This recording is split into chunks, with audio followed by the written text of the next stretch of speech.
The year was 1850. South Texas was still a rough frontier, a land caught between two worlds, half Mexican and half American, where the echoes of the recent war still lingered in the dust and the wind carried the scent of mesquite smoke and candle wax. Christmas here was not the glittering celebration that it was becoming in the cities of the East. There were no gaslit streets, no choirs singing beneath tall stained glass windows. Instead, there was a soft kind of silence, a rural Christmas born of scarcity, faith, and endurance. The nights in December were surprisingly cold. People forget that Texas winters can bite, especially on the open plains. The frontiersmen would gather mesquite wood and prickly pear to feed the small fires that kept their cabins alive through the night. If you stepped outside, you could see the sky stretching forever, unbroken, endless, filled with stars so bright they almost hummed. In the scattered ranches near San Antonio or along the Guadalupe River, families were already preparing. The mothers, often of Mexican or German descent, would spend days baking pan dulce or sweet cornbread, while the fathers rode miles to find a single cedar tree to bring home, not because it was a tradition everywhere, but because the settlers wanted to hold on to something that reminded them of Europe, of home, of the lives they'd left behind. There were few presents, sometimes a carved wooden toy, sometimes a ribbon, sometimes nothing at all but a promise and a meal shared. But in a place where every mile could mean danger, from bandits, from the cold, from loneliness, togetherness itself was a gift. The churches, small, whitewashed, often built by hand, would ring their bells if they had any, or simply light candles in every window. The priests or traveling ministers would read the nativity story in a mixture of English, Spanish, and German, depending on who was gathered that year.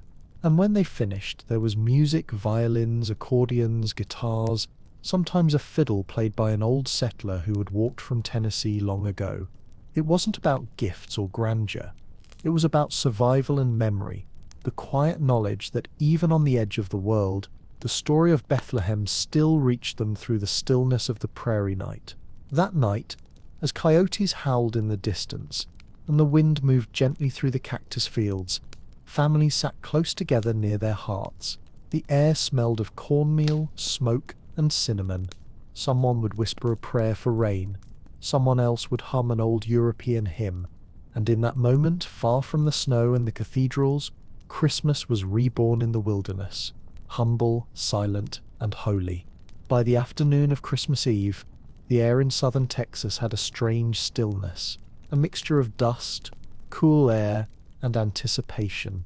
Inside the adobe homes and wooden cabins, every surface came alive with small preparations. There were no grand banquets, no tables heavy with porcelain dishes or polished silver.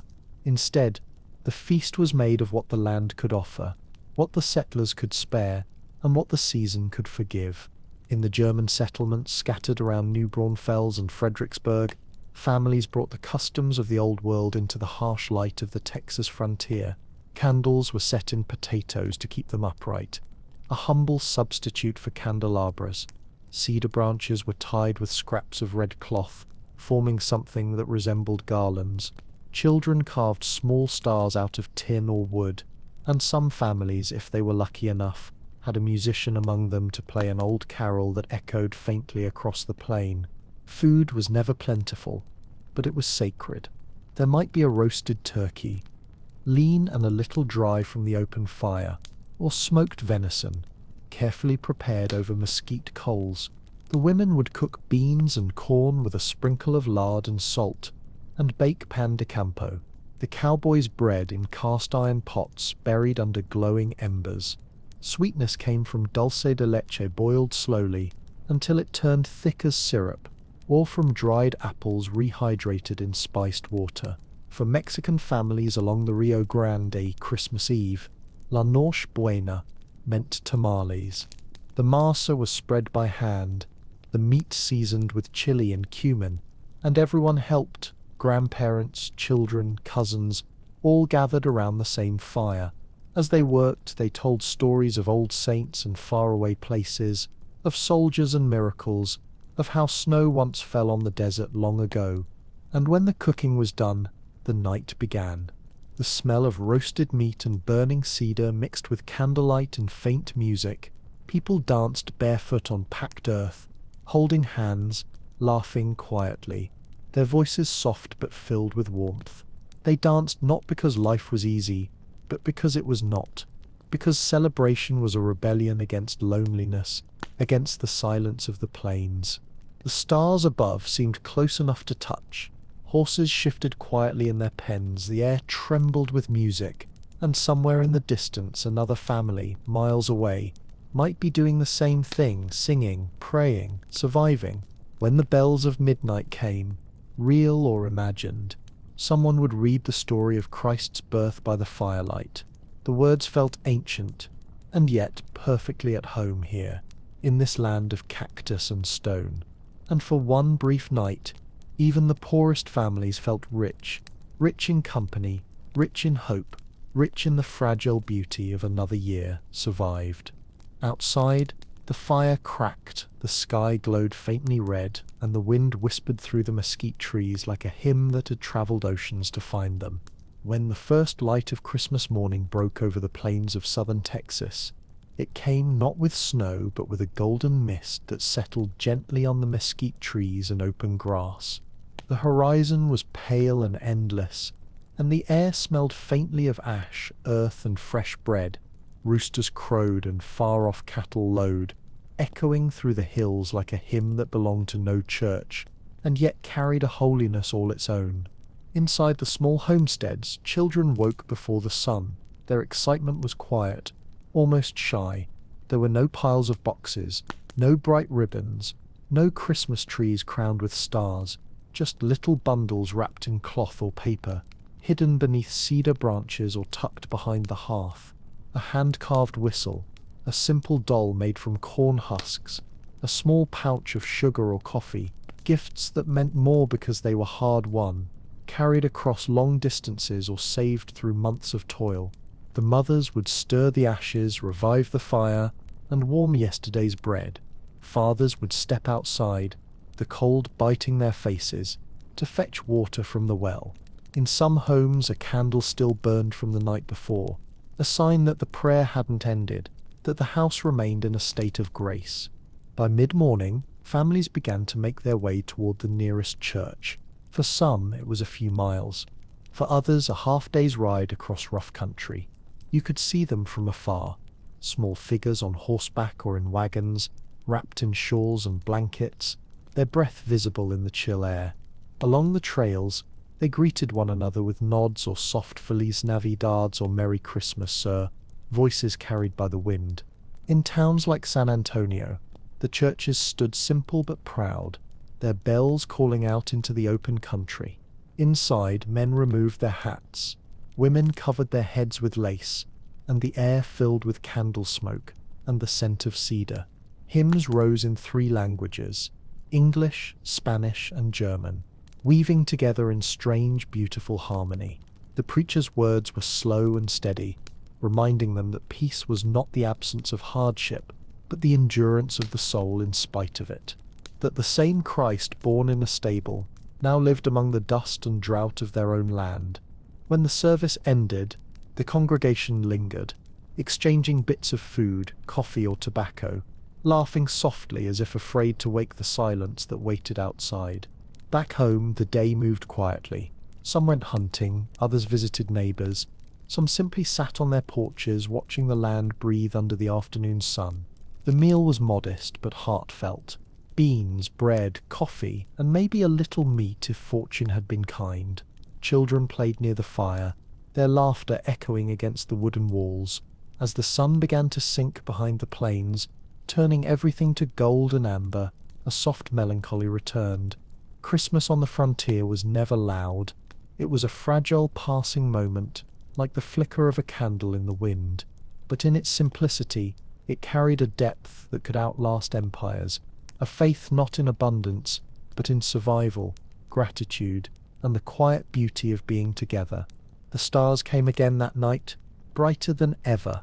Families drew closer to their fires, wrapped in quilts, telling stories that stretched back to Europe, to Mexico, to the old world that lived only in memory now.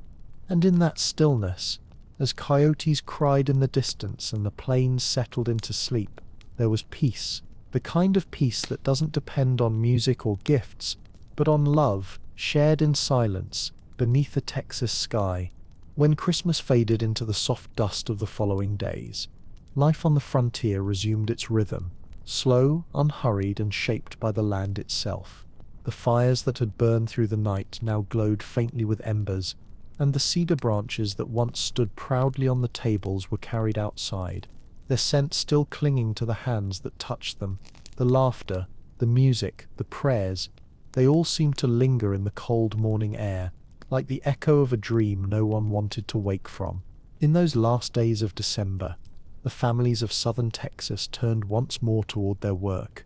The cattle needed tending, fences mended, bread baked, and children taught.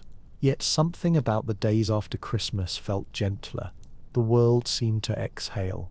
For a little while, even the most rugged rancher spoke more softly, as if afraid to disturb the peace that had settled over the prairie. Men would ride into nearby towns, San Antonio, Gonzales, Fredericksburg, to trade, to share news, to shake hands with neighbors they hadn't seen in months. There, talk would turn to the weather, to the price of corn and cattle, and occasionally to the strange feeling that came every year after Christmas, a mixture of longing and renewal, of sorrow and faith. They'd speak of home, not the one made of wood and clay, but the one they carried within them, the memory of a hearth, a mother's song, a prayer whispered in another language far across the ocean. The women, meanwhile, would tidy the homes with quiet devotion. They folded the quilts, scrubbed the pots blackened by fire, and packed away what little decorations they had. Sometimes they'd find a small toy carved from cedar, left behind by a child already playing in the dirt outside. They'd smile faintly, not because life was easy, but because it was still theirs to live. And at night, when the land turned blue and still again, the stars would return, endless, silver, and sharp. Families would gather once more near the same fire that had kept them through the holiday. Perhaps they spoke of the coming year, the harvest they hoped for, the rain that might come, the children who might soon marry, the dangers that would surely test them again. But beneath all of it was a quiet certainty that no matter how hard the land could be, no matter how far they were from the world's great cities or cathedrals, the memory of that Christmas light would remain. It was not the kind of light that burned bright and fast. It was the kind that lingered flickering softly in the mind like the glow of embers long after the fire had gone out. And so, as the year turned, the settlers of southern Texas stepped forward into another cycle of heat, dust, and labor, carrying with them a single, simple faith that the story of Bethlehem could live even here, in a land of mesquite and endless sky, where the silence of winter felt almost like a prayer. In the end, that was what Christmas truly meant to them. Not decoration or abundance, but endurance, the quiet endurance of love, of family, and of faith that could survive any wilderness. In 1850s southern Texas, Christmas was a patchwork of worlds stitched together by survival. Every community celebrated it differently, some in English, some in Spanish, some in the quiet rhythm of their own traditions that had no written name. But the land tied them all together, the same wind, the same sky, the same fragile hope that the coming year would not be cruel. For most settlers, food was the heart of the holiday. It was scarce, but every dish was made with ceremony. Meat was the prize: turkey, venison, wild hog. If the hunt had been good, sometimes a rancher would slaughter one of his few cows, not because he could afford to, but because Christmas demanded generosity, and sharing meat was the truest form of kindness. The smell of roasting filled the air for miles, a mixture of mesquite smoke, lard, and spice drifting through the open fields. Beans simmered slowly in black iron pots, thickened with cornmeal and bits of bacon if fortune allowed. On Mexican ranches, women shaped tamales with long-practiced hands, laughing as they wrapped the masa in corn husks. In German households, there might be sausages cured weeks before, or spiced cookies made with molasses and cinnamon, shaped crudely but baked with love in brick ovens. And then there was coffee, precious, bitter, and shared among neighbours like gold. Those who had none boiled roasted barley or chicory. Instead, a sweet drink might come from cane syrup, poured sparingly into tin mugs. Children would lick it from their fingers, their faces shining in the candlelight. Clothing was simple, but on Christmas, everyone wore their best. The women dressed in long homespun skirts of cotton or wool, often dyed in muted colours, indigo, brown, faded red, stitched carefully to last through years. A lace shawl, if one had survived the journey west, might be draped across the shoulders, its threads worn thin by time. The men wore clean shirts, sometimes freshly ironed with heated stones, vests of deerskin or cloth, and boots polished with tallow, until they shone faintly in the firelight. Children looked like miniature versions of their parents, barefoot sometimes, but proud, with hair combed and ribbons tied from scraps of fabric. They would stand near the hearth while the adults prepared supper, their eyes wide, waiting for that small miracle, a gift. Gifts were simple, and yet they carried the weight of the world. A new pair of gloves, a bar of soap wrapped in cloth, a small Bible, if one could be afforded, a ribbon cut from an old dress, or a carved toy made from leftover wood. Even fruit was a treasure, an orange brought up from Mexico, or an apple traded days earlier in town. For the enslaved people who lived and labored on southern ranches, Christmas was both a blessing and a burden. Many were granted a single day of rest, perhaps two, a rare pause in a life without freedom. On those days they celebrated quietly, in the spaces left to them. They gathered near the quarters where the fires burned low and steady. They sang songs, hymns born in pain but filled with light, voices rising into the night air, blending with the wind and the crackling of the fire. Some masters allowed small gatherings, even dances. Others offered scraps of food from the main house, salted pork, cornmeal, molasses. It was not equality nor mercy, but still, the enslaved found meaning in it. A chance to see one another, to remember who they were, to imagine, if only for a moment, what freedom might taste like. They decorated their cabins with pine and cedar, just as the white families did. Children played in the dirt, tracing circles with sticks, laughing softly before the cold set in. And when night came, many of them would pray, not for gifts, but for another year of life, for endurance, for the day when Christmas might truly belong to them too. Meanwhile, among the free Mexican communities farther south, the celebrations stretched late into the night. There were candlelit processions through the dirt streets, Las Posadas reenacting Mary and Joseph's search for shelter. People carried small statues of the Virgin, sang hymns in Spanish, and ended the night with food, laughter, and bursts of light from burning resin tossed into the fire. Children chased the sparks as if they were stars falling to earth. In towns touched by German settlers, the old customs blended with the new. Families gathered to sing Stille Nacht or O Tannenbaum, voices trembling with nostalgia for the snow they had left behind. They lit candles on small cedar branches, a dangerous practice in such dry land, but one done reverently. Afterward, they shared stories of home, of long winters by the Rhine, of bells that once echoed from real churches instead of wooden chapels. And so, across southern Texas, on that same December night, dozens of little worlds flickered in the dark, one of laughter, one of music, one of silence. Yet they all shared one thing, a fragile sense of belonging to something larger, something sacred, even if it was only the shared understanding that the land was hard, and that joy, when it came, had to be protected gently, like flame in the wind. When night finally fell on Christmas Day in 1850s southern Texas, it didn't fall quickly, it drifted down like a veil. The last glow of the sun turned the mesquite branches to gold, then to grey, then to shadow. Fires came alive again, one by one, dotting the open plains like quiet stars scattered on the ground. From each ranch, from each small cluster of cabins or adobe walls, came the same faint rhythm, the sound of music. There were no orchestras, no polished instruments, just what people carried and kept alive through memory. A fiddle, tuned by ear, a guitar with a cracked body, an accordion brought by a German immigrant, and passed from hand to hand, a drum made from an old barrel and animal hide, and sometimes simply voices, raw, beautiful, imperfect, and real. In Mexican households, the music of La Noche Buena flowed with warmth and laughter. Families gathered around the fire pit outside, women still wearing their shawls, men leaning back in rough wooden chairs. The children clapped as the elders sang villancicos, Christmas songs that had traveled from Spain centuries ago, reshaped by generations of the New World. The melodies danced between joy and longing, songs about light, birth, and redemption, sung in the same land that demanded so much to survive.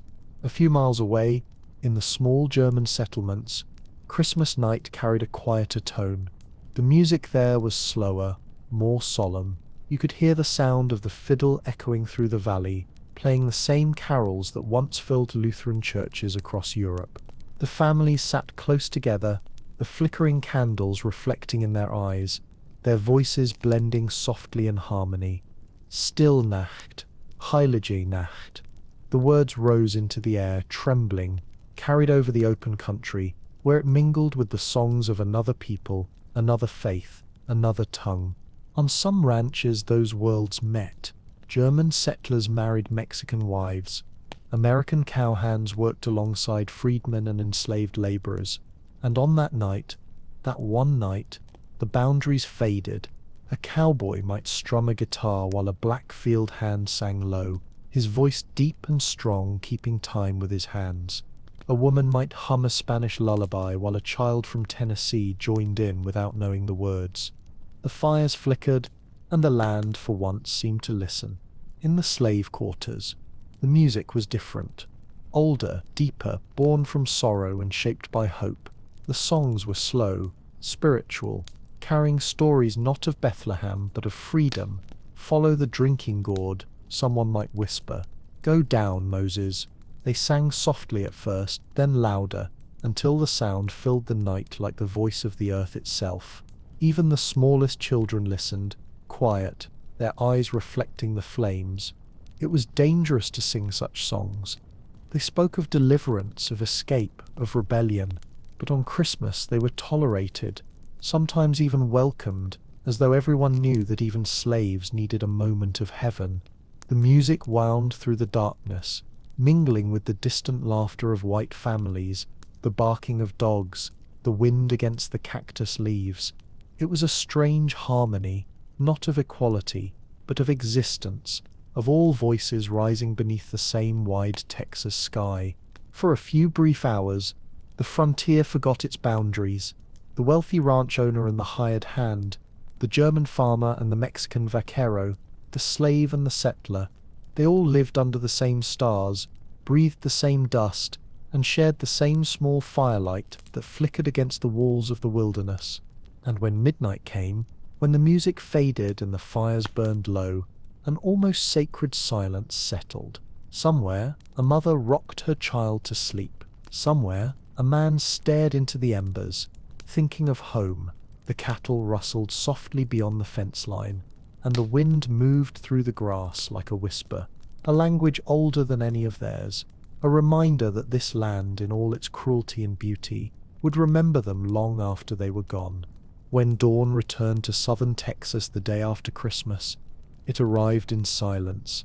The fires had gone out, leaving behind small spirals of smoke rising into the pale sky. The air was cool, heavy with the scent of ash, cedar, and damp soil. In the faint light, the traces of the night before still lingered. A half-empty mug beside the hearth, a strand of ribbon caught on a nail, footprints pressed into the dust where people had danced. The world seemed softer that morning. Even the animals moved more slowly, as if they too remembered. Chickens scratched quietly in the yard. A few dogs lay curled near the warm ashes, their ears flicking lazily. Somewhere, a rooster crowed, a reminder that life, no matter how sacred the night had felt, must go on. Inside the cabins, the homes were dim but peaceful. Women stirred the ashes to revive the fire, their hands practiced and calm. They warmed coffee or chicory, sometimes adding a drop of syrup if it was left. Children, still drowsy, woke beneath quilts smelling of smoke and wool. The excitement of the night was fading now, replaced by a soft contentment, the quiet satisfaction of having lived another Christmas in a land that demanded strength from all who called it home. The men went outside first, as they always did. They stood in the cold, breathing out small clouds of steam, looking over the land that stretched wide and empty in every direction. Some checked on the cattle, others repaired fences, others simply stood for a while, letting the stillness settle into their bones before the next year's labor began.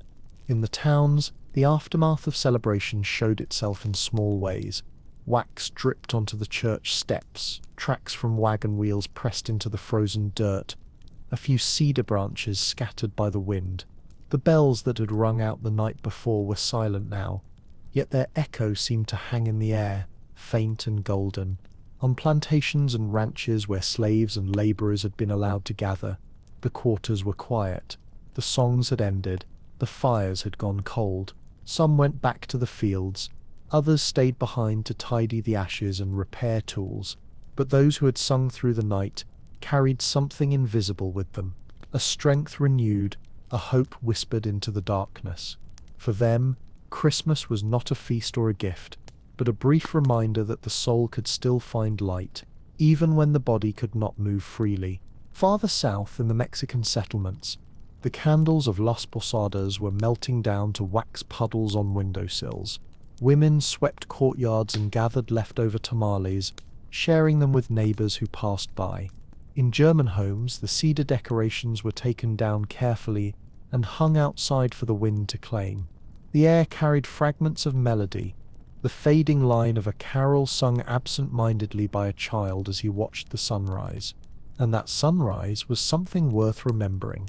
It rose quietly over the plains, turning the frost on the grass to silver, washing the land in a color too soft to name, something between gold and forgiveness. The light touched the roofs, the fences, the cattle horns, the faces of the people who paused just long enough to see it.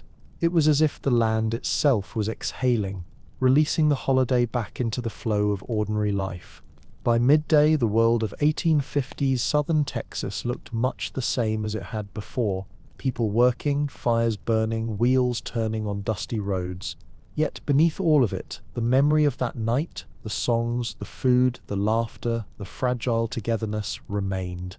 It stayed in the air like the faint trace of smoke that never truly vanished.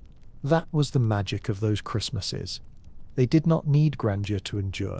They lived on in the smallest things, in a taste of molasses, a child's ribbon, a scarred fiddle resting quietly on a shelf. As the final days of December slipped quietly across the Texas plains, the air grew still and blue, carrying the smell of coal dust and wood smoke. The great excitement of Christmas had passed, leaving behind a softer rhythm, slower, reflective, filled with small rituals that marked the closing of another year in a land where survival was always uncertain. The fields lay empty now. The grass was pale and brittle beneath the hooves of cattle that wandered lazily through the fences. In the distance, the horizon shimmered with pale winter light, a faint mirage of warmth that never quite reached the skin. The settlers called this time the waiting days, a brief pause before the turning of the year, when the work eased and the night seemed to stretch endlessly. Inside their cabins and adobe houses, people prepared for the new year in ways that had less to do with wealth and more to do with belief. In the German communities around New Braunfels, it was said that the first person to step through the door after midnight should bring good fortune. A man tall and dark-haired, carrying a gift of bread or salt, so neighbors would visit one another quietly, knocking gently, exchanging those small offerings that promised abundance in the year ahead. In the Mexican villages along the Rio Grande, women sprinkled holy water at the corners of their homes to keep away bad spirits. They burned dried herbs, rosemary, sage, mesquite bark, and prayed that the rains would come early, that the harvest would be kind. Children were told not to argue or cry on the last day of the year, for how one greeted the new sun would decide the luck that followed.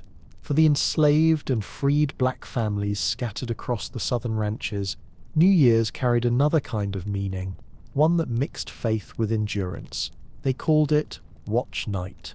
On December 31st, as the cold deepened, they gathered in secret or in corners of the fields, lighting small fires and praying together. They prayed for freedom, for family, for another year of life. They sang quietly. Amazing Grace, Go Tell It on the Mountain, the hymns trembling in the stillness, rising into the sky like smoke. The white families, too, marked the night with reverence. Though their celebrations were often subdued, a simple meal was shared: beans, cornbread, or perhaps a stew stretched thin with whatever was left from Christmas. The children would fall asleep before midnight, their parents sitting by the fire whispering of the year that had passed, the droughts, the sickness, the births, the losses. Outside, the wind moved gently through the cedar and cactus, carrying the faint scent of smoke from a dozen fires across the plains. Somewhere, a church bell rang, one, then two, then three slow tolls, and in the distance another answered. The sound drifted for miles, until it seemed the entire land was breathing in time with it. When midnight finally came, there were no fireworks, no great noise, only the hush of the earth itself. The families of southern Texas bowed their heads in silence. A new year had arrived. The first morning of January was often cold and bright. Frost clung to the grass, glimmering like glass. Horses stood steaming in the light, their breath rising in white plumes. The men went out early, some to check the fences, others to ride out and look at the sky, to guess if the year ahead might be wet or dry. The women opened windows to let in the morning air, sweeping out the dust of the old year. In every home the fire burned steady, a symbol that life would continue, and in every heart there was the same quiet wish that the coming months might bring rain, health, and peace. It was a humble hope, born not of comfort but of gratitude, the kind of hope that had carried these people across oceans, deserts, and wars to this raw, untamed corner of the world. The year 1851 began, not with noise but with a deep breath, and as the sun climbed over the plains, golden and indifferent, the people of southern Texas, settlers, slaves, freedmen, vaqueros, mothers, and children, stepped into the light of another uncertain year, bound together by the same fragile faith that had sustained them through the last. By the time January settled across southern Texas in 1851, the cheer of Christmas and the quiet reverence of New Year's Eve had faded into something more elemental, the long, hard stillness of winter.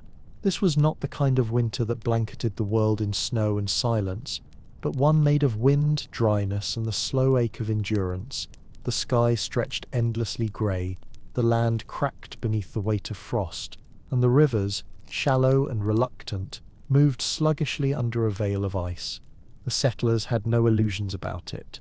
Winter was the season that tested everything: the strength of the cabins, the supply of food, the health of the children, and the patience of the soul. There was no steady warmth, only a fire that needed feeding day and night to keep death from creeping in. Families huddled together in small rooms, wrapped in quilts and shawls. Smoke drifted through the gaps in the roof beams. You could hear the wind pressing against the walls, the boards creaking as though the whole house were breathing with effort. And yet inside, there was a strange calm. Mothers rocked their infants, humming softly. Fathers carved tools or mended saddles. Children sat near the fire, learning to card wool, to sew, or to whittle bits of wood into toys that no one could afford to buy. Food was simpler now, pared down to necessity. Dried beans and cornmeal formed the base of almost every meal. Meat, if there was any, was smoked or salted, used sparingly.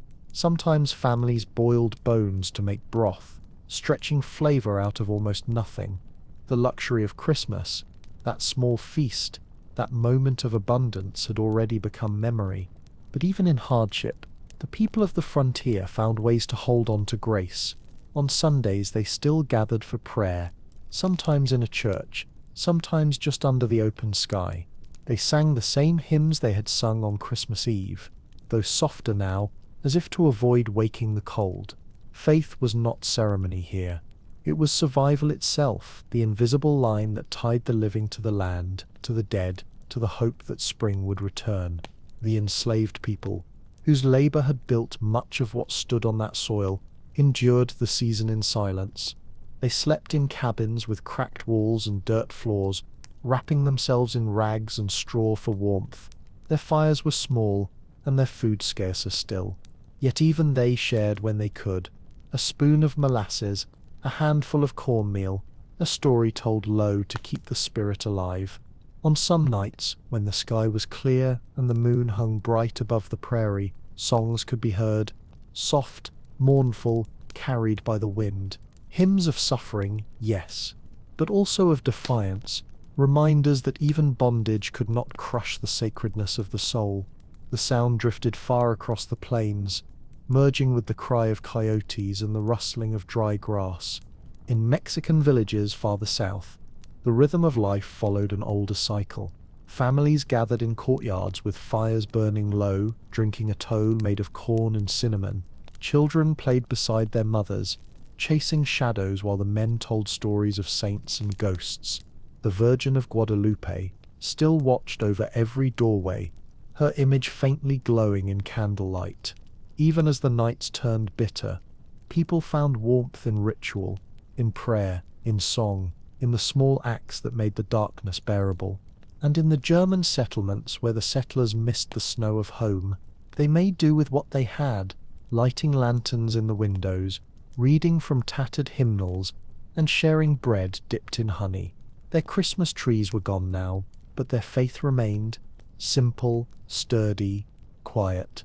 Winter, in that world, was not an interruption. It was the truth of the land, the silence after celebration, the pause between hope and labor. It stripped everything down to what mattered most: warmth, food, faith, and each other. Outside, the wind howled across the plains, bending the grass flat against the earth. And yet, within the glow of those scattered fires, the story of the frontier continued, not of conquest or glory, but of people who endured, people who believed that even in the hardest season there was beauty in the struggle itself. And as the days slowly lengthened and the frost began to retreat, the families of southern Texas rose each morning to the same prayer whispered in countless tongues, that another year might be survived, another Christmas might be reached, another dawn might find them still standing beneath that endless sky. By late February, the wind in southern Texas changed its voice. It no longer hissed cold through the grass, but began to carry a faint, trembling warmth. The frost that had silvered the mornings for so many weeks melted into a sheen of dew, and the earth, hard and silent for months, began to stir again. You could smell it before you saw it, that first scent of green returning, damp and sweet, rising from the soil as if the land itself were exhaling after a long sleep. For the settlers, it was a season of cautious hope. Winter had taken its toll. Some families had lost livestock, others loved ones. But spring meant work, and work meant life. The men mended fences and repaired roofs battered by wind. The women stepped outside more often now, laying out quilts in the sun to chase away the smell of smoke. The children ran barefoot again, chasing chickens and laughing, laughter that sounded brighter in the open air after so many months of huddled silence. In the small gardens behind the cabins, seeds were planted: corn, beans, squash, the old trinity of sustenance. Every handful of seed was a prayer, whispered into the furrowed earth. The same families who had prayed for warmth in December now prayed for rain, kneeling beside the soil, their hands dark with it. The churches, those little whitewashed buildings of wood and adobe, filled once again with the hum of life. People brought what they could: eggs, flour, candles, a loaf of bread, a verse from the Bible read aloud in trembling voices. The sermons spoke of gratitude, of endurance, of the small miracles that marked survival itself. The ministers reminded them that to live through winter was to have witnessed grace, not the kind written in scripture, but the kind that lived in firelight, in hunger shared, in songs sung into the wind. And though Christmas was months behind them, its memory lingered. Children still spoke of the cedar branches, of the small gifts carved by their fathers, of the candlelight that had made the whole world golden for one night. The enslaved remembered their moments of rest, and the songs they had sung together, songs that promised that another world was possible. The Mexican families remembered Las Posadas, the laughter, the taste of tamales under starlight. The Germans remembered their hymns and their stories of home. Each group, in its own way, carried the spirit of that holiday forward, not as a date on a calendar, but as a thread in their lives woven quietly through the seasons. When they baked bread, when they shared food with a stranger, when they lit a candle in the darkness, it was there. Christmas was not over. It had simply gone to sleep within them, waiting to wake again. Spring in southern Texas was never gentle. Storms came with thunder that rolled across the plains like cannon fire. The rivers swelled, swallowing fences and paths. But the land was alive again, and that was enough. You could hear the frogs at night, the crickets in the grass, the slow hum of insects returning. The fires were smaller now, but their light was no less warm. In those early evenings, families would sit outside their homes, watching the horizon turn pink, orange, and violet. The smell of earth mixed with the smoke of their cooking fires. They spoke little, just soft talk about planting, neighbors, letters from distant relatives. And as the stars appeared one by one, someone might hum a tune, an old Christmas carol, its melody reshaped by the passing of months, but still familiar, still alive. It was the sound of continuity, of a people who had learned that joy could survive anything, even the desert, even the cold. And so, the year began again, not with celebration, but with quiet gratitude. The land breathed. The people worked, and somewhere deep within the rhythm of those days, the memory of Christmas, that fleeting moment of warmth, song, and shared light, waited patiently for its return. By the time summer came to southern Texas, the world of December felt like a faraway dream, a dream of cold nights and flickering firelight, of cedar and song and shared bread. Now the sun was merciless.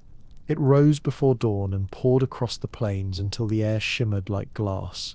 The rivers that had swelled with spring rain receded to thin, muddy veins. The grass grew brittle again, snapping underfoot. Dust crept into everything, the blankets, the flour, even the pages of the family Bible. And yet, this was the rhythm they knew. The settlers had learned that Texas always took and gave in the same breath. One season of beauty followed by another of endurance. They woke before the light, worked until the heat drove them inside, then worked again when the sun fell. The women wore long cotton dresses, sleeves rolled up, the hems dark with dust. The men rode shirtless under wide hats, their backs glistening with sweat, their hands rough and sunburned. Children went barefoot, brown from the sun, running through the same yards that had once been silver with frost. Life had returned, but it was hard again. The kind of hard that made the soft memory of Christmas feel like a secret blessing tucked away in the heart. Sometimes on the hottest afternoons, when the air outside trembled and the cattle stood still under what little shade they could find, a mother might pause in her work, kneading dough, patching clothes, sweeping the porch, and remember the smell of cinnamon, the sound of her husband's fiddle, the candlelight of that winter night. She might hum a tune so softly even her children couldn't hear, just to remind herself that gentleness still existed somewhere beyond the heat and dust. The enslaved workers and the freedmen who lived along the Brazos and Guadalupe rivers carried their own versions of those memories. They worked through the same heat, under the same sun, their hands cracked and calloused from the soil, but when night came, they gathered beneath the trees and told stories. Stories of angels appearing in the fields, of light in darkness, of deliverance promised but not yet come. They, too, remembered Christmas, not for what it gave them, but for what it let them imagine. Farther south, in Mexican communities, life pulsed with color even in the heat. Women cooked caldo and tortillas over open fires, fanning themselves with woven palms, while the men strung lanterns in the trees for summer festivals that felt, in their own way, like echoes of La Noche Buena. The children sang the same songs that would return at Christmas time, their voices rising above the cicadas. The spirit of the holiday lived in every gathering, every shared meal, every dance that defied the weight of the sun. In the German towns, the settlers built thicker walls for their homes, planted gardens shaded by live oak trees, and tried to recreate small pieces of the Europe they had left behind. They brewed beer in the shade, played violins in the evenings, and when they gathered around tables for supper, someone would always mention how Christmas would come again soon, how they would bake cookies, light candles, sing Stille Nacht once more. It was not just tradition, it was hope disguised as memory. The frontier had a way of teaching people patience. Nothing came easily, and everything worth keeping had to be held with care. Families saved flour, candles, sugar, and even scraps of cloth in little boxes marked for Christmas. It was months away, yet already it lived in their minds as a promise, a quiet reward for surviving the sun. As the summer deepened, the nights began to shimmer with heat lightning, the sky pulsing violet over the horizon. The sound of insects filled the darkness. People sat on their porches waving fans made from old newspaper, listening to the hum of the land itself. And sometimes when the wind turned, bringing the scent of faraway rain, someone would whisper, "Soon it will cool again." That promise, that the heat would pass, that the year would circle back to cold, and to Christmas, and to the peace of the firelight, kept them steady. It was what bound the settlers, the freedmen, the vaqueros, and the families of every language together. The knowledge that the land might always test them, but it would never truly break them. And so, beneath the great Texas sun, the people waited, working, sweating, praying, knowing that the same stars blazing above them in the heat would one day shine on another December night, when the air would cool, the fires would burn, and the old songs of Christmas would rise again across the quiet plains. By the end of the 1850s, southern Texas was no longer the same frontier it had been when those first settlers carved their lives from dust and cedar. The land was still wild, vast and wind-torn, but something subtle had begun to shift. The rhythm of the world was changing. The faint sound of iron wheels was now heard in the distance, where new railroads reached out like metal veins across the country, bringing with them news, goods, and strangers who spoke in accents that didn't belong to the South. The people felt it, even before they fully understood it. The air carried more noise now, more talk of politics, of states' rights, of a union fraying thread by thread. But amid the storms of men's ambitions, life along the Texas plains continued in the only way it knew how, through seasons, through work, through faith. Christmas, however, began to look different. It was no longer only the frontier's quiet miracle of endurance. It was slowly becoming something larger, something shared across a nation in transition. In the towns, shop windows appeared, small at first but glimmering. Merchants displayed ribbons and candles imported from New Orleans, sweet tins of candy wrapped in paper, and for the first time store-bought toys. The frontier children who once received carved whistles or corn-husk dolls pressed their faces to the glass and stared in silence. They didn't know that this new kind of Christmas, this glittering manufactured joy, would one day take hold of the whole world. Still, in the country, away from the towns and their ambitions, the old ways persisted. In the German settlements, the families sang their hymns as they always had, the candles still flickering dangerously on cedar branches. The Mexicans along the Rio Grande kept their processions and prayers, their tables heavy with tamales and atole, their music soft and holy under the stars. The freedmen and the enslaved gathered where they could, in cabins, in barns, by the fields, still lifting their voices in the same ancient rhythm of faith and longing. Yet something hung in the air, invisible but heavy, a sense that these nights of fragile peace could not last. Rumors drifted down from the north. Talk of war, of abolition, of states tearing themselves apart. Texas, caught between pride and destiny, began to harden like the land itself. That Christmas of 1859, a strange quiet settled over the frontier. Families still gathered, but there was a tension in their laughter, a weight in their prayers. Fathers spoke softly by the fire, mothers pressed their children close, and neighbors lingered longer at church before returning to the loneliness of the plains. The wind itself seemed to know that something was coming, a storm not of weather but of men. The enslaved heard it too. Whispers travelled between plantations, that freedom might come soon, that the old order was trembling. Some prayed harder, others grew silent, waiting, listening for the sound of change in the wind.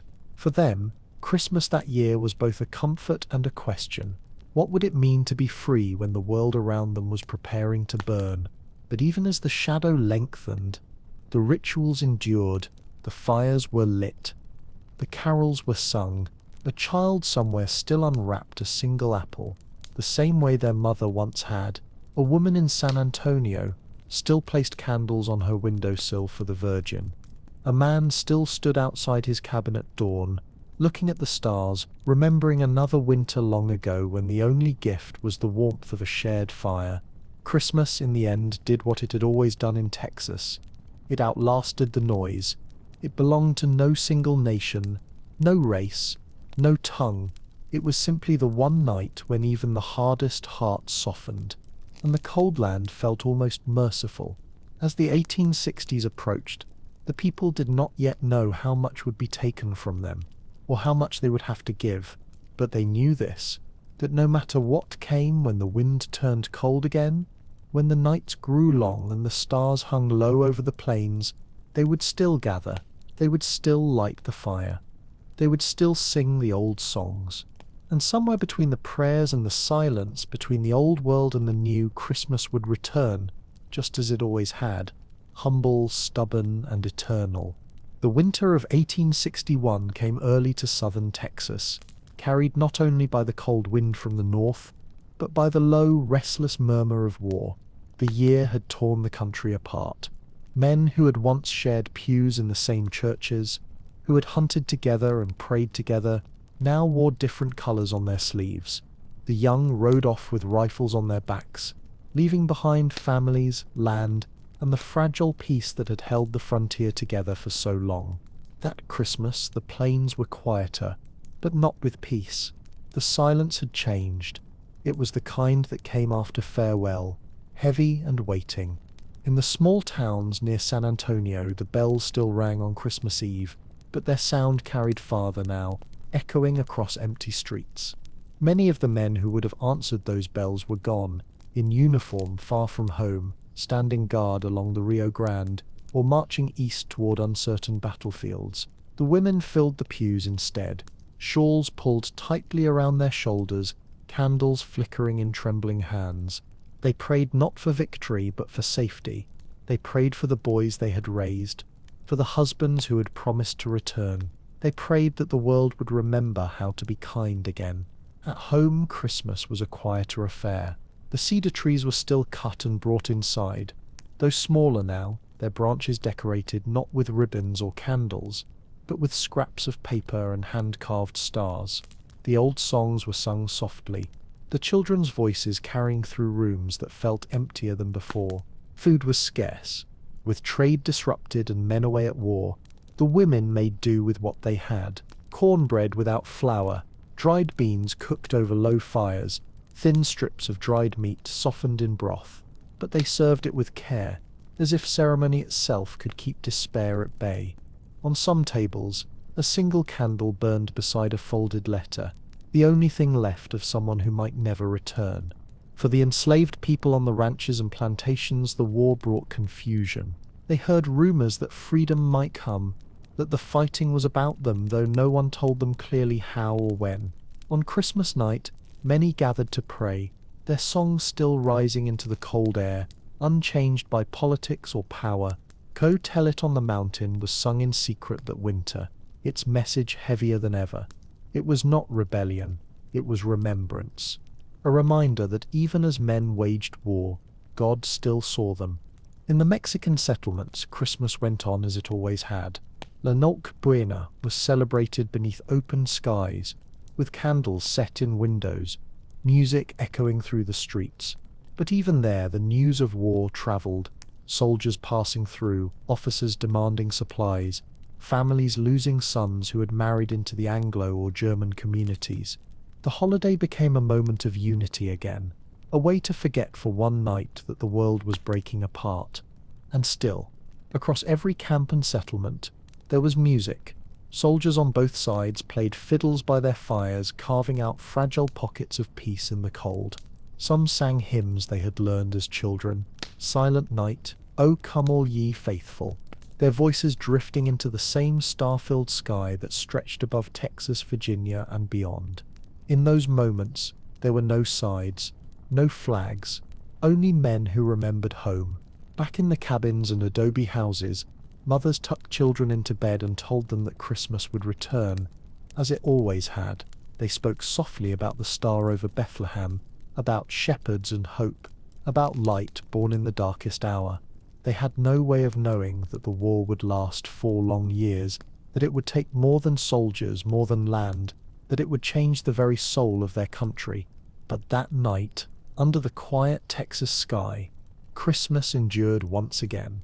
The fires still burned, the hymns still rose, and even in a world divided by battlefields, there was still, for one sacred night, the sound of peace, faint, fleeting, but real. By the winter of 1863, the war had carved itself deep into the heart of Texas. What had once been a distant struggle fought in other states had now come home, not in cannon fire or marching armies, but in hunger, absence, and silence. The markets were empty, the roads deserted, and every household seemed to carry a shadow. The wind that swept across the plains that December felt colder than any before. The war had stretched too long. The men were gone, some never to return, others still writing letters that travelled slowly, their ink fading before it reached the ones waiting for them. The women had become the keepers of everything, the land, the children, the faith. They mended, harvested, prayed, and waited, always waiting. That Christmas, food was no longer a celebration but a memory. Flour was scarce, sugar nearly impossible to find, and salt more precious than gold. The meals that year were small: cornbread baked from ground maize, beans boiled with scraps of pork fat, coffee made from roasted acorns. Still, the women prepared what they could with dignity. They lit candles on tables where the light trembled against bare wooden plates, and they taught their children that gratitude was not measured in plenty, but in survival. The sound of music, once the heart of every holiday, had changed. The fiddles were quieter now, the carols slower. In many homes the old hymns were sung as prayers, not songs. Come thou long-expected Jesus, I heard the bells on Christmas Day. The words seemed to belong to that moment in history more than any before. Pleas for deliverance, for peace, for reunion. Outside the towns, the enslaved people and the newly freed found their own ways to mark the day. In secret, in woods and along the river banks, they gathered around small fires and sang. Their voices were low and steady, rising through the night air like smoke, songs of the Jordan, of freedom, of a saviour who was born among the poor and the cast out. They shared what food they had: molasses, bread, sometimes nothing more than faith itself. For them, Christmas was not only the birth of Christ, it was the vision of freedom that the war promised, but had not yet delivered. In the German towns, Christmas Eve remained sacred. Even in sorrow, families recited the Nativity story by lamplight, as snow, rare in Texas, drifted faintly across the windowsills. The settlers spoke softly of peace in their native tongue, though few believed it would come soon. Their hymns, Stille Nacht and Les rieselt der Schnee, carried through the air, blending with the rustle of dry grass and the cry of distant coyotes. Even the soldiers tried to keep Christmas alive. In makeshift camps along the Red River and the Sabine, Confederate troops built small fires, hung bits of cedar in their tents, and shared what little rations they had. Someone would pull a fiddle from a trunk, another would hum the tune of Home, Sweet Home, and for a moment the war receded. They thought of their mothers, their wives, their children, the faces they had not seen in years. Some prayed quietly, Some simply sat in silence, staring into the flames as snowflakes drifted down like falling ash. Back in the homes scattered across the plains, mothers told their children that the angels were still watching, even if the world seemed too broken to notice. They spoke of Bethlehem again, a story that had begun in another time of hardship, another world of empire and fear. The tale of a child born in poverty brought comfort, even to those who had lost everything. It reminded them that light had always found its way through darkness, that the smallest spark could still warm a frozen heart. And so, though Texas was weary, Christmas still came, quieter, humbler, stripped of its finery, but no less holy. It came in whispered prayers, in the faint sound of a fiddle, in the sight of a candle burning on a windowsill long after midnight. It came in the hope, fragile but unbroken, that when the war finally ended, when the men came home and the land healed, they would gather again under the same stars and sing the old songs not as laments, but as thanksgivings.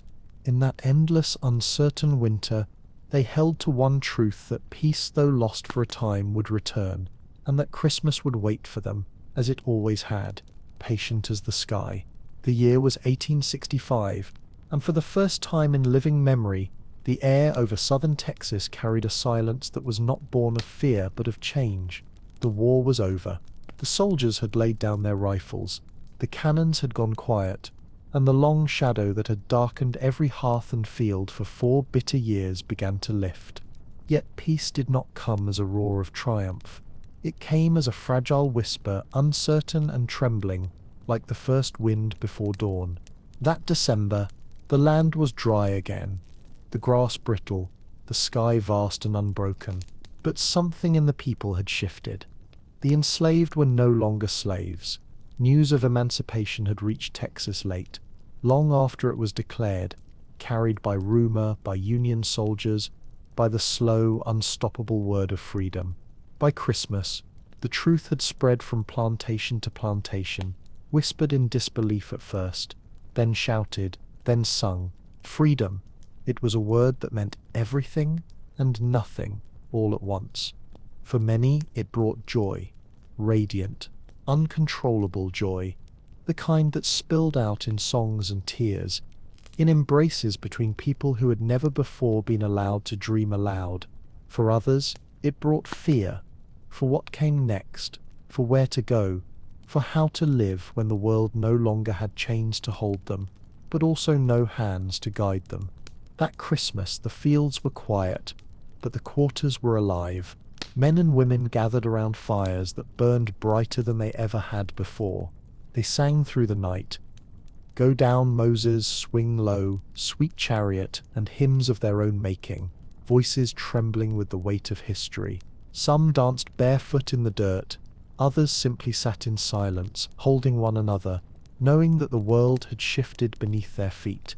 The white families too celebrated, but differently. There was relief, exhaustion, grief for the dead, and confusion for what the future would bring. Many homes had lost fathers, sons, or brothers. Many ranches were broken, many fortunes gone. Yet still, when Christmas Eve came, candles were lit again, and for the first time in years, the hymns rose without the thunder of distant guns.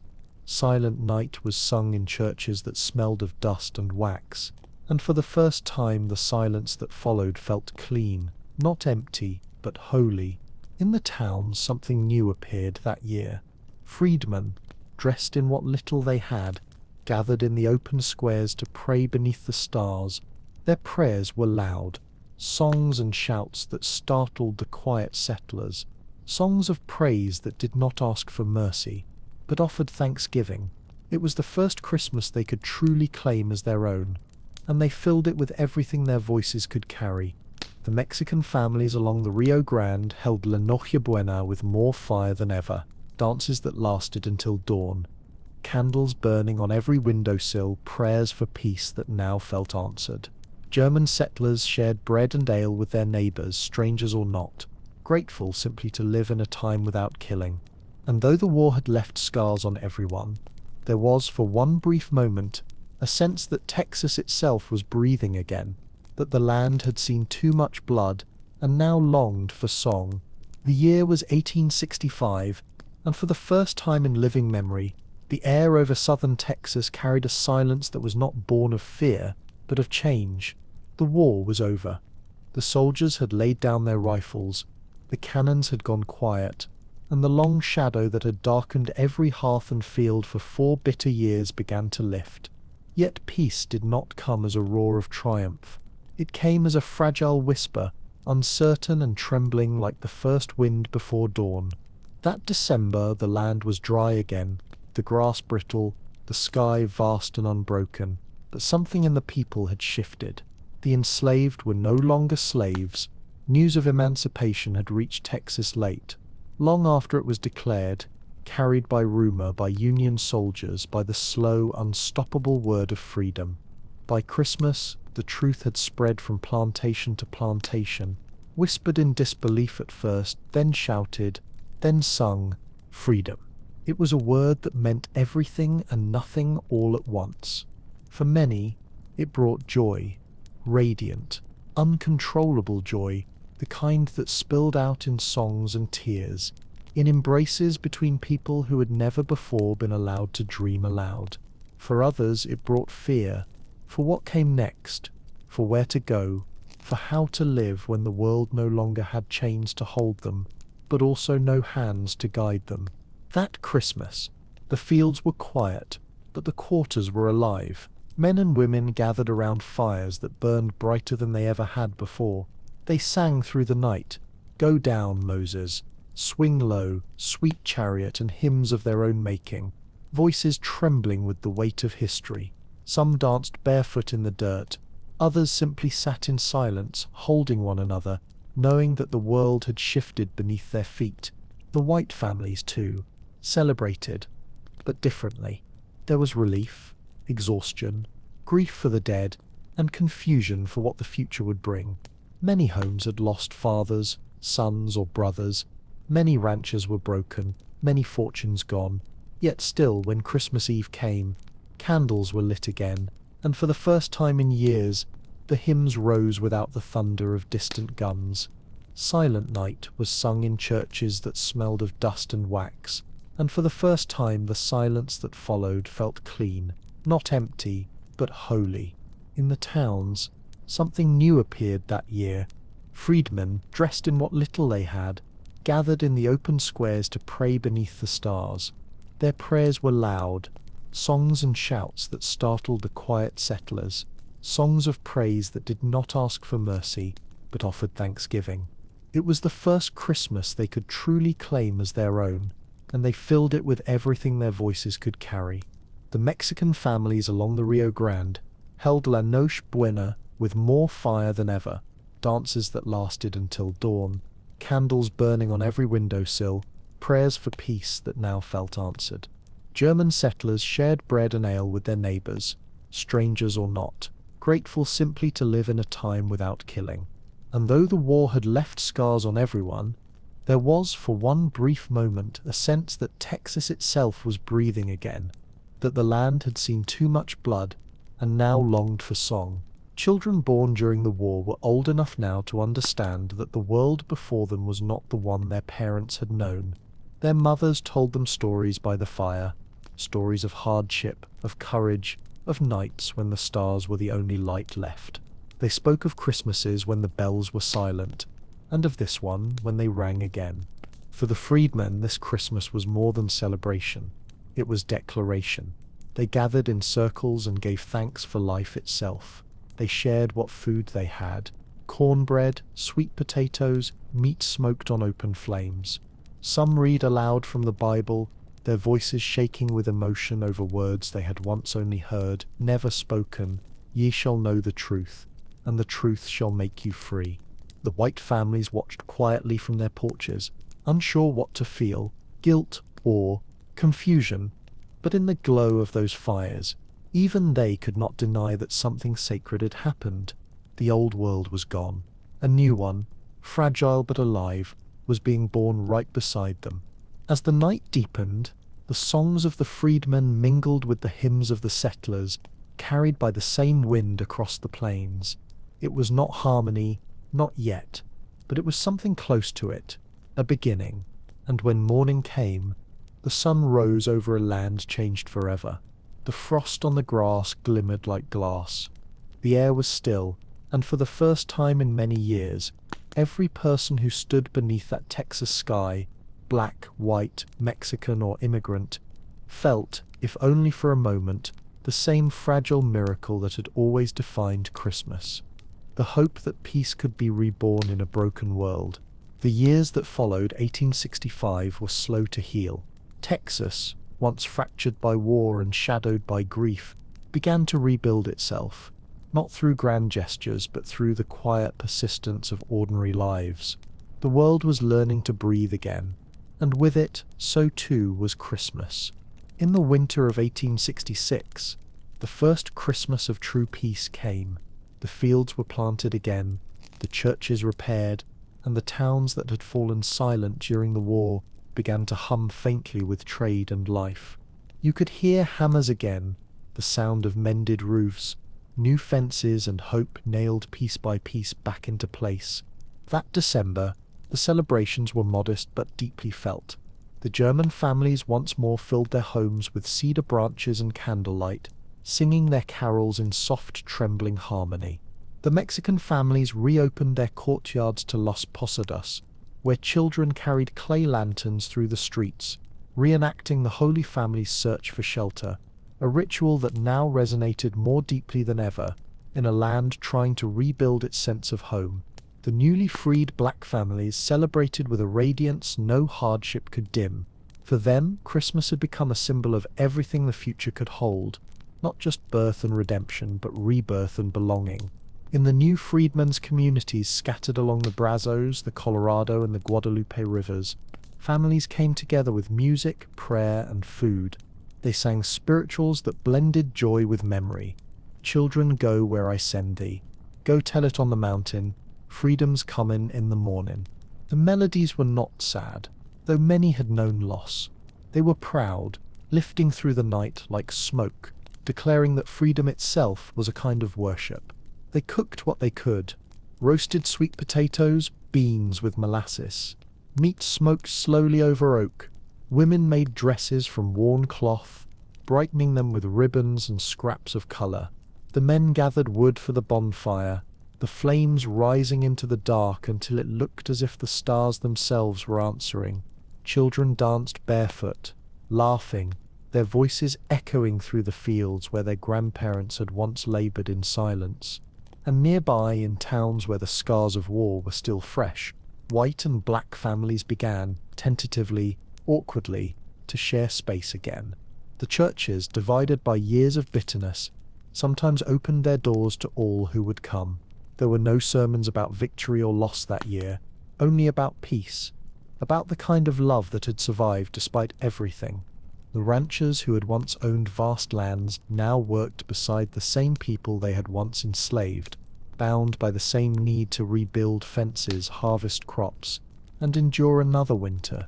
Poverty, strange and leveling, had softened pride. Around some fires there was even shared laughter, cautious but real, the kind of laughter that signals not forgetfulness, but the first fragile step toward forgiveness.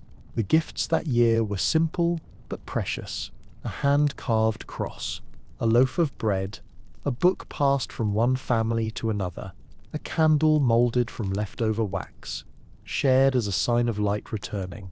And for many, the greatest gift of all was presence: a husband home from war, a mother still alive, a neighbor's knock at the door after years of distance. On Christmas night, the land itself seemed to rest. The wind softened, the stars glowed low and bright, and across the plains fires burned like constellations mirrored on the earth. In every direction songs rose, hymns in English, Spanish, and German, prayers whispered in homes both grand and humble. And for the first time in memory, those songs carried the same note, not of sorrow or endurance, but of belonging. The freedmen's spirituals, the settlers' hymns, the Mexicans' carols, all rose together into the same endless sky, each carrying the same simple truth, that Christmas was not only about a child's birth, but about the rebirth of the human heart, its ability to forgive, to endure and to love even after loss. Texas had been remade by war, but on that night, under the vast southern stars, it found its way back to grace.